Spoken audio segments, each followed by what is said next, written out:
The story opens with a young man regaining consciousness in pitch-black darkness, completely disoriented and unsure of where he is. At first, everything is just black and he can't see a thing. But then, a dim glow gradually starts to emerge in front of him. The light steadily gets stronger and he soon realizes it's coming from inside what appears to be an eggshell. A small crack in the shell lets him peek through, and through that narrow opening, he spots a forest outside. But instead of giving him answers, it just leaves him even more baffled, especially when he notices that he can't move a single part of his body. Before he can even begin to process what's happening, a strange status screen pops up right in front of his eyes. As he reads it, his mind blanks out because it flat out tells him that he's a dragon egg, and that one sentence completely messes with his head. The screen then fully expands and a mysterious divine voice echoes, calmly explaining that this interface shows all of his current stats in numeric form for easy understanding. Still dazed, he yells at the voice, demanding to know what the hell is going on. But the voice replies without a hint of emotion that it can't provide any further information because it is at level 1. That pisses him off even more, and in his irritation, he tries to wriggle just a bit. But to his shock, the slight movement causes his body to topple out of the tree he was resting in.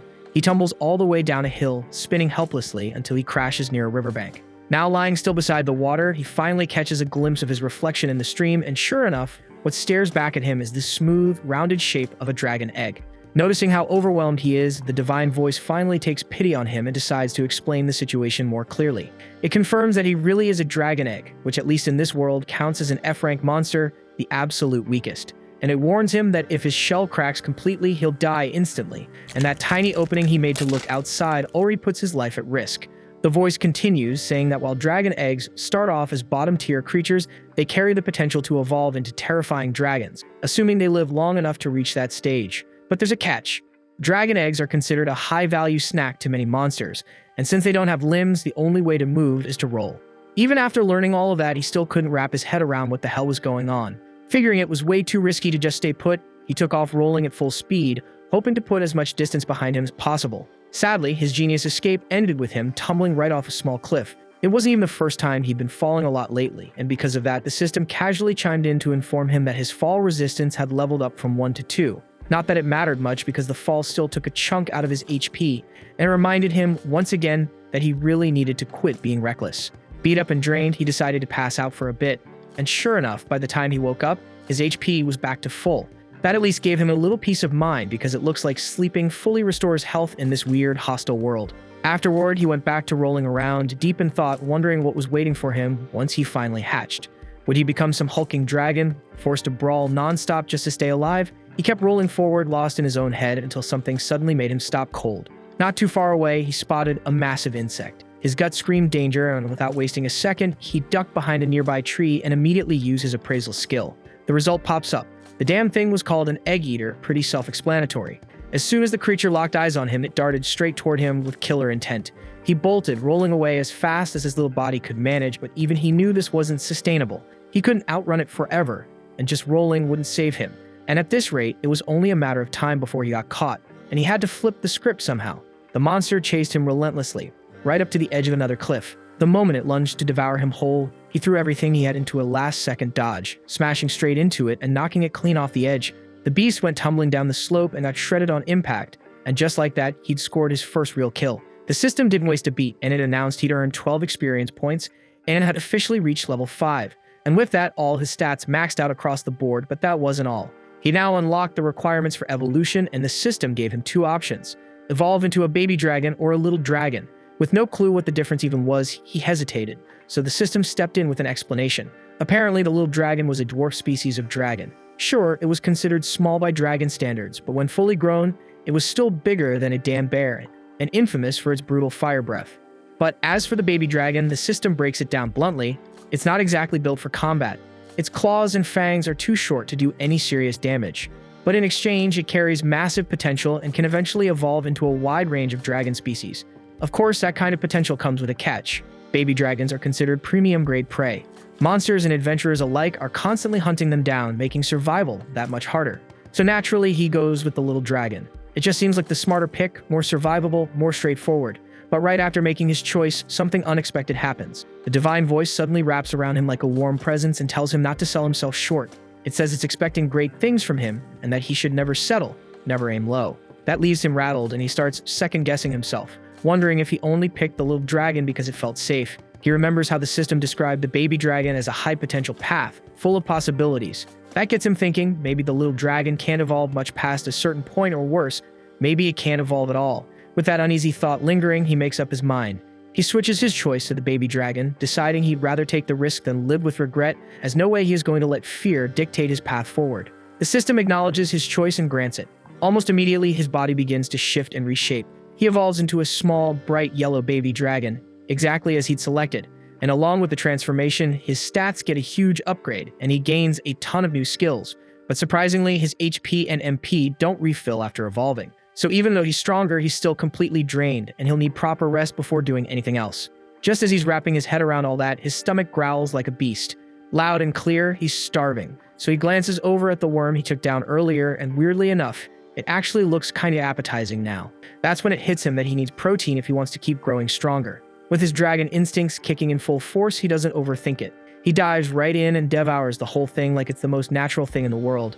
After that meal, he crashes, and when he wakes up the next morning, he feels completely recharged.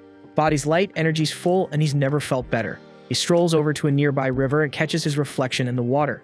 That's when reality fully sinks in. He's been reincarnated into a whole new world. But there's one thing that doesn't sit right. He has no memory of his previous life. No name, no past, not even a clue if he used to be a girl or a boy. Right as he's mulling that over, he suddenly senses something behind him. Turning around, he spots a bunch of dark worms creeping up. But this time, instead of panicking or running for it, he charges straight in without hesitation. With his new abilities unlocked, he absolutely wrecks the first wave in no time. And as he keeps mowing them down one after another, he unlocks even more skills, making the fight smoother and more efficient with every passing second. Once he's finished wiping them all out, the hunger kicks in again. But he refuses to touch those nasty worms since he remembers exactly how awful they tasted last time. Nearby, he spots a cluster of mushrooms and figures they're worth a shot instead. But it's a big mistake, as he learns real fast that those mushrooms are poisonous. After suffering through the side effects, he swears to himself that he's never eating anything suspicious off the ground again.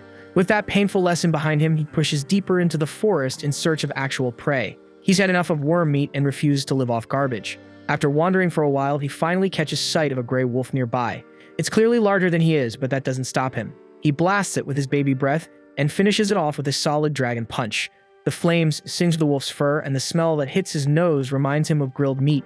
Intrigued, he uses his breath again to cook it a little more, and when he takes a bite, it tastes incredible. Not long after, he runs into another gray wolf and takes it down even faster than the last one. And all that kills earns him a massive level boost, shooting him all the way up to level 20 out of 25. He realizes he's only 5 levels away from reaching evolution again. As he cooks and eats the second wolf just like before, it slowly dawns on him that this lifestyle, fighting, hunting, and feasting like a dragon, is starting to feel natural. He's becoming a dragon, for real, but even with all the strength he's gaining, the silence around him is beginning to wear thin. With no one to talk to but the divine voice, it's starting to feel lonely. Deep down, he finds himself wishing for someone, a companion, a friend, to share this strange new world with. Surprisingly, that wish is granted way sooner than he expected, as not long after, he hears faint voices echoing from somewhere up ahead. He can't make out the language, but just hearing them sparks hope inside him as those are human voices. He quickly ducks behind a nearby tree, peeking out just enough to spot a group of adventurers heading his way. For a second, he considers stepping out and introducing himself. But then reality hits, he's a dragon now, and they might see him as a threat the second they lay eyes on him. Still, a small part of him wonders maybe if they see how tiny, harmless, and kinda adorable he is, they might not attack, or maybe they'd even take him in as a pet. With that little spark of hope in his chest, he steps out from behind the tree and positions himself in front of the group, doing his absolute best to come off as cute and harmless. Unfortunately, the plan bombs completely because the adventurers don't see a cute creature. They see a prize, just another dragon to skin and sell. Without a moment's pause, the leader of the group lunges forward and slashes him right across the chest with his sword. Before he can even react, the man casts a paralyzing spell that floods through his body, locking his muscles in place and robbing him of all control. He tries to flee, but his limbs won't move. He collapses to the ground, helpless, as the adventurers slowly approach, blades ready, clearly preparing to finish the job. That's when it hits him how naive he'd been to think a dragon could ever get along with humans. After everything he'd survived, all the strength he fought so hard to gain, it felt like it was all about to be tossed away in a pointless, pathetic death. But just as the leader raises his weapon for the killing blow, a female adventurer suddenly steps in and blocks his path. She says there's no reason to kill something so tiny, harmless, and downright adorable. Stunned, he blinks up at her, completely unsure why he's still breathing. Then, he feels something warm spread through his body, and looking up, he realizes she's healing him. He quickly activates his appraisal skill and finds out that her name is Miria. Her MP's nearly drained, yet she's still using what little magic she has left to help him, and that alone stirs something inside him. Miria then keeps talking to him in a gentle tone, and after a little while, the system chimes in and announces that he's just unlocked the Greek language skill. If he levels it up, he'll be able to understand human speech even more clearly. But that quiet, heartwarming moment doesn't last long, as a sudden chorus of terrified screams erupts in the distance. Miria's face goes pale because she instantly recognizes the voices, and without thinking, she turns and bolts toward the source. He grabs her arm in a panic, trying desperately to stop her. He warns her through gestures that whatever's out there is way too dangerous to face on her own, but she shakes him off and runs anyway. Left behind, he stares for a moment, then clenches his jaw. He can't just sit there while the one person who showed him kindness runs straight into danger. Forcing himself back onto his feet, he rushes after her with everything he's got. When he finally reaches the battlefield, his heart sinks. Towering over the chaos is a rock dragon, classified as a C-rank threat, and the damn thing has 197 HP. And that kind of durability means it'd take a ton of power to bring down. Miria's already been wounded trying to fight it off, so he calls out to her in a panic. But the moment his voice reaches her, the rock dragon locks eyes with him instead. And now, with that massive monster staring directly at him, his whole body locks up. He can't breathe, can't move. And for a terrifying second, he wonders if this really is the end. This was the end of episode 1. Subscribe to not miss the next episode.